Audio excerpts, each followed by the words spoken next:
Yang sangat saya hormati segenap pimpinan dan staf Gereja Immanuel, yang saya hormati para senior, ada Prof. Nazarudin, Pak Jeki, Romo Suyadi, Pak Philip, dan Pak Wisnu.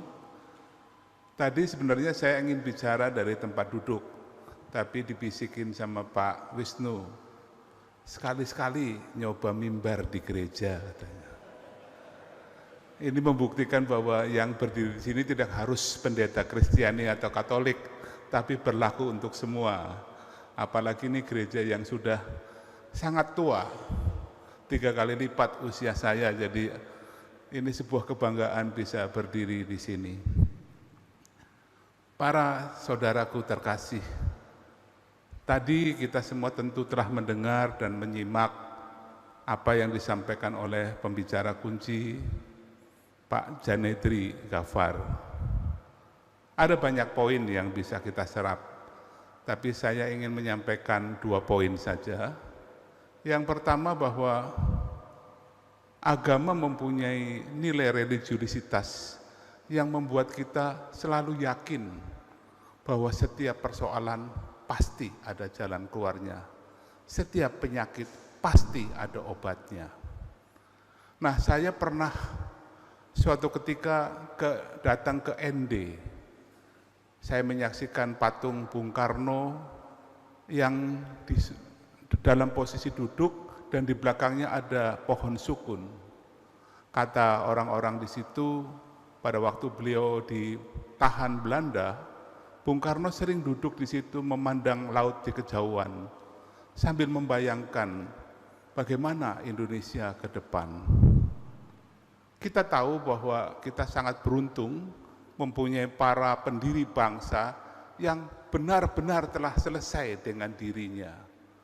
Bayangkan seorang insinyur muda yang namanya Soekarno, seorang dokterandes muda yang namanya Muhammad Hatta, dan yang lain-lain, yang pada waktu itu sangat langka orang mempunyai gelar kesarjanaan, dan kalau mau nikmat hidupnya gampang sekali, bisa bekerja di mana saja dan menghasilkan uang. Tapi mereka merelakan apa impian pribadinya untuk impian yang lebih besar, yaitu mendirikan sebuah negara bangsa. Kita bisa bayangkan apa yang berkecamuk di kepala Insinyur Soekarno pada waktu beliau duduk di bawah pohon sukun itu.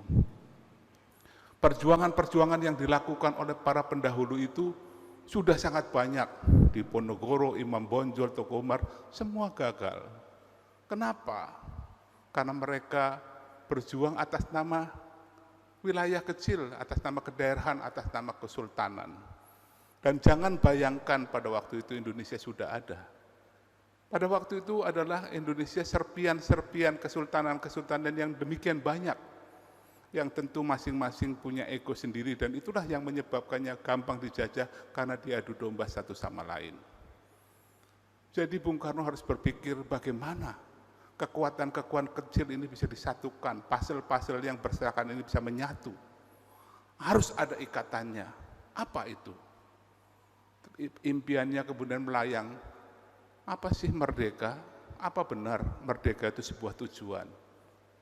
Kalau merdeka sebuah tujuan, mana lebih enak? Merdeka tapi hidupnya sengsara, atau dijajah tapi hidupnya nikmat? Merdeka bukan tujuan, tapi hanyalah sekedar modal awal. Dan modal awal itu harus diisi. Isinya apa? Nah, itulah yang kemudian mengilhami beliau sila kelima, keadilan sosial bagi seluruh rakyat Indonesia tanpa kecuali, tanpa menyebut etnisitas, tanpa menyebut suku, agama, dan sebagainya, tapi seluruh warga negara Indonesia. Artinya, kalau kita benar-benar negara ini maju, tidak boleh ada satu pikiran oleh siapapun untuk memikirkan kepentingan bagi diri perorang, tapi berpikirlah untuk keseluruhan bangsa, warga negara Indonesia tanpa kecuali. Hanya pemimpin dan kita semua yang menyadari bahwa hanya itulah yang bisa menyatukan kita semua, membuat kekuatan kita terkristal, itulah yang harusnya kita pegang dan kita ingat dan kita pilih. Itu yang pertama. Kemudian Bung Karno berpikir lagi tentu, ini saya berimajinasi seperti Bung Karno pada waktu itu. Kalau demikian, caranya bagaimana mewujudkannya? Apakah dengan kerajaan? Kerajaan mana yang diambil sementara kesultanannya begitu banyak? Siapa yang harus menjadi rajanya? Pasti akan mengundang perdebatan yang sangat besar. Maka beliau berpikir lewat musyawarah mufakat, itulah lahirnya sila keempat. Hanya dengan bermusyawarah membentuk sebuah negara, satu untuk semua, semua untuk satu. Itulah Indonesia bisa diwujudkan dan kemudian mengkristal menjadi republik. Kalau sudah jelas tujuannya keadilan, sarananya lewat republik, lantas apa modal awal untuk bisa mewujudkan persatuan Indonesia? Karena sejarah telah membuktikan tanpa persatuan semuanya nonsen, semuanya kalah. Nah, ketika sudah sampai pada persatuan, timbul pemikiran, apa sih yang bisa menyatukan? Apa yang bisa menyatukan Indonesia? Tentu nomor satu adalah norma yang berlaku umum, norma cinta kasih kemanusiaan yang adil dan beradab. Tanpa ada penghargaan atas diri harkat martabat manusia sebagai pribadi agar diperlakukan secara adil dan beradab, mustahil akan ada kebersamaan dan mustahil ada kepersatuan. Tidak ada keadilan, tidak ada persatuan tanpa keadilan. Dengan keadilan akan ada persatuan, akan ada kecukupan. Nah, sampai sini apa cukup? Bung Karno merenung kembali tentunya beserta para pendiri bangsa lain, kemudian di dalam BPUPK digodok lagi. Ada hal yang khas Indonesia, masyarakatnya yang agamis, yang adaptif, semua agama besar masuk Indonesia tanpa darah. Masyarakat kita begitu religius, nilai ini harus bisa diwadahi, bukan dengan Tuhan yang Maha Esa, karena nanti akan bertanya Tuhan yang mana, tapi sifat ketuhanan itu, sifat kebaikan, sifat kebajikan itu yang mengikat kita, dan itulah yang melahirkan sila pertama. Dengan adanya Pancasila, bangsa ini punya modal, namun kita sering tidak sabar. Bangsa ini seperti pendulum yang selalu bergerak mencari keseimbangan. Ketika kecewa karena Pancasila diterapkan dan gagal, kemudian cari alternatif lain dan seterusnya. Padahal bukan Pancasilanya, tapi cara kita menerapkannya. Kita mendapatkan pelajaran agama dan Pancasila seperti pelajaran sekolah. Hanya dihafal sila-silanya, hanya dihafal ayat-ayatnya. Padahal ajaran agama juga filosofi seperti Pancasila harus diterjemahkan di dalam norma-norma, diterapkan dalam keseharian, dan diwujudkan di dalam program.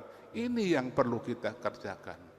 Dan disinilah peran para warga bangsa, terutama para tokoh agama, untuk mengawal. Dan saya ingin menggarisbawahi apa yang tadi disampaikan oleh Pak Janedri, bahwa tugas para rohaniwan, agamawan, pemimpin agama umat adalah mengingatkan pemerintah, mengkritisi kebijakan pemerintah jika belum tepat, tentu dengan cara yang baik. Karena kalau kita hanya membeo, kalau kita hanya memuji atasan tanpa ada kritik atas kekeliruannya, kita sama saja dengan menjerumuskannya. Jadi dialektika itu harus lalu ada, harus dibangun. Kalau baik, katakan baik, dan sarankan langkah selanjutnya. Kalau kurang baik, kita sampaikan agar tidak salah arah. Kita yang berbicara pada saatnya harus bicara, jangan berbicara pada saat belum bicara. Kalau pada saatnya kita harus bicara dan kita tidak bicara, sama dengan menjerumuskan. Kita harus selalu menjadi pengingat buat kita semua, karena masing-masing dari kita punya peran. Mungkin itu benang merah yang paling penting dari apa yang disampaikan oleh Pak Janedri, bahwa kita harus bisa menggunakan kekuatan apapun termasuk agama sebagai kekuatan moral kita, sebagai rembulan yang memberikan nuansa semangat ketika hari gelap, memberikan keyakinan bahwa selalu ada obat bagi setiap masalah.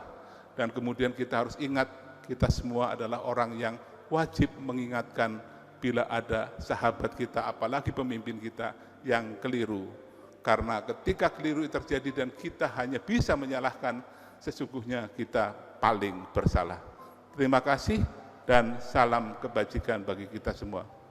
Selamat siang.